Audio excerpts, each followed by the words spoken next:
বৃষ্টির পানি জমে সুনামগঞ্জের বিভিন্ন হাওরে জলাবদ্ধতায় পানির নিচে তলিয়ে গেছে কৃষকের কাঁচা বোরো ধান।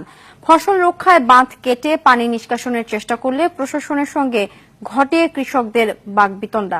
প্রতিনিধিদের পাঠানো তথ্যচিত্র আরো জানাচ্ছেন লিওন আজাদ। চলতি বড় মৌসুমে সুনামগঞ্জের ছোট বড় ৯৫টি হাওরের ২,২৩,৫১০ হেক্টর বোরো জমিতে চাষাবাদ হয়েছে। তবে কয়েকদিনের বৃষ্টিতে সুনামগঞ্জের হাওড়াঞ্চলে পানি জমে তৈরি হয়েছে জলাবদ্ধতা।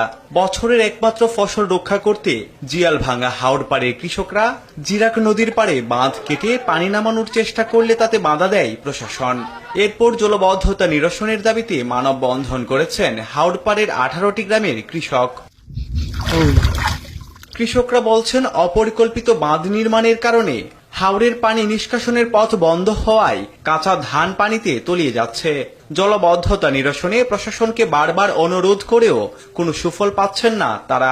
এই বেড়িবাঁধের কারণে আজকে এই জলাবদ্ধতা, হাজার হাজার কৃষকের জমি আজ পানির নিচে তলিয়ে যাচ্ছে। কৃষকরা যদি না বাঁচানো হয় তাহলে কৃষকরা আর এই গুঁড়ো ফসল করতে আগ্রহী হবে না। হাওরের বাঁধের বিষয়ে একটি কমিটি গঠন করা হয়েছে বলে জানান জেলা প্রশাসক। যদি আমরা বাঁধ যত্রতত্র কেটে ফেলি এই হুমকি আমরা মোকাবেলা করতে পারবো না। এই কারণে ওনাদের অনুরোধ করা হয়েছে যেন ওনারা যদি কাটে তাহলে যেন ৫ তারিখের মধ্যে এটা পূর্বের অবস্থায় ফিরিয়ে নেয়। জলাবদ্ধতায় ডুবে যাচ্ছে বোরো, অপরিকল্পিত বাঁধ আর নিষ্কাশনের সংকটে দিশেহারা কৃষক।